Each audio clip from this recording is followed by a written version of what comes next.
नमस्कार, मैं हूं अंशु शर्मा। आप देख रहे हैं 9 PM टीवी। अब खबरें विस्तार से।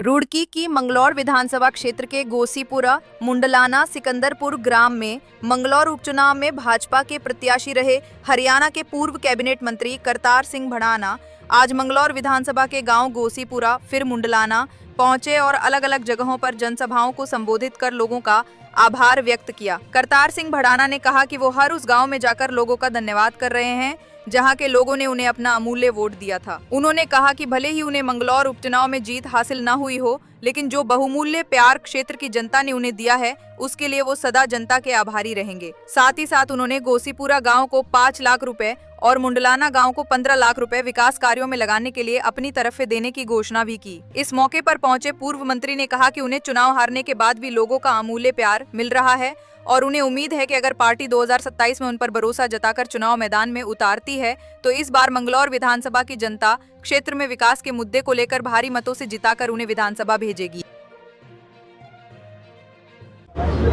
लोगों, मेरे बुजुर्गों का आशीर्वाद, मेरे हमउम्रों का प्यार, साथ और बच्चों के लिए दुआ मालिक से करता हूँ बुलंदियाँ दें और जीवन में दुख ना दें। अब ये तो बुद्धिजीव आपको दिख रहा है कि मेरे को जो भी मिलता है ना, चाहे यहाँ मिले चाहे बाहर मिले, आते जाते, क्योंकि मैया पे यहाँ पे उद्धार होता है, देवभूमि है, दूर दूर से लोग आते हैं। पर जो आते हैं ना वो ये कहते हैं जिन्हें पता है कि भाई पीछे क्या लगा जी, अब के तो गलती हुई, आगे नहीं होगी। नहीं, मैंने जो है ना पूरे गांव, जहाँ भी गांव कहेगा वहाँ 15 लाख मेहनत की कमाई के, चोरी के नहीं, जो रात जाग जाग के मैं कमाता हूँ, दिल भर मेहनत करता हूँ, उसके 15 लाख रुपए मैं अपने गांव को जहाँ पे भी जो ज़रूरी होगा, जात पात का नहीं, जो गांव का सबसे ज़रूरी काम होगा वो करें। ये ऊपर वाले का करम है, वही अच्छा कराता वही बुरा कराता। उनके भाग्य में नहीं था जो मेरे भाग्य में है, और जो मेरे भाग्य में वो करके मैं जाऊं। आज की राजनीतिक अच्छी नहीं है क्योंकि राजनीतिक में सच्चे लोग बहुत कम हैं और सच्चे जो लोग हैं वो नेताओं को अच्छी नजर से नहीं देखते, कि वो ये सोचते हैं कि भाई ना कोई स्वार्थ है।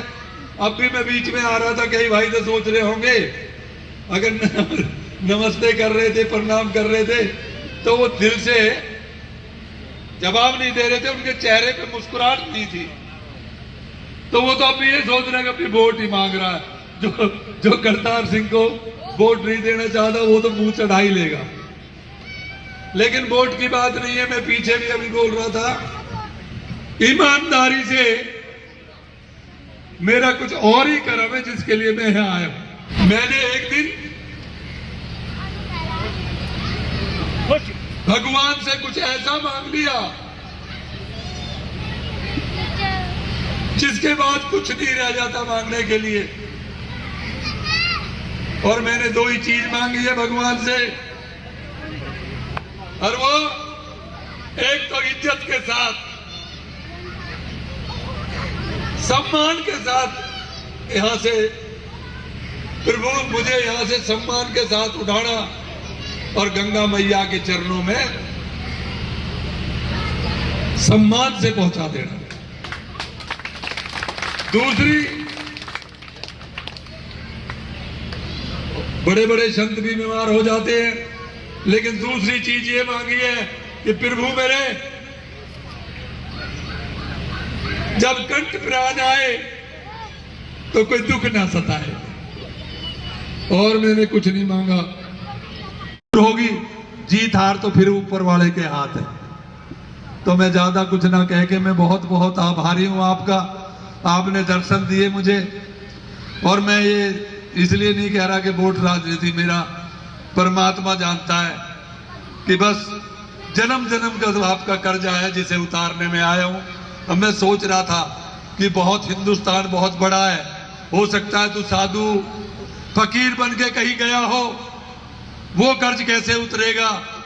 तो ये मुझे मंगलौर में आके ज्ञान हो गया कि वहां पे जो दफ्तर बना है उस पे 400 हमारे कावड़िया रुके हैं। तो जब रुकता है, संबंध होता है, तो क्या पता किस जन्म का उसका रिश्ता होता है जो कर्ज उतर जाता है। तो मैं ऐसी जगह पे वो दफ्तर बन गया है कि सारे हिंदुस्तान का कहीं का भी कर्जा होगा तो उसे परमात्मा मेरे यहाँ भेजेगा और मेरे कर्जे को उतरवा देगा। जो लगाएगा भाई उतनी निधि में अपनी कष्ट कमाई से, हराम की कमाई से नहीं, जो मजदूर बन के कमाता हूं उससे लगाऊंगा। तो उसमें छोटी सी राशि 15 लाख रुपए मैं अपने गांव के किसी भी कार्य में आप जिसमें लगवाओगे उसमें लगवा लेना। जय हिंद, जय भारत। की खास खबरों में इतना ही। बाकी की तमाम छोटी बड़ी खबरों से जुड़े रहने के लिए देखते रहिए 9 PM टीवी न्यूज।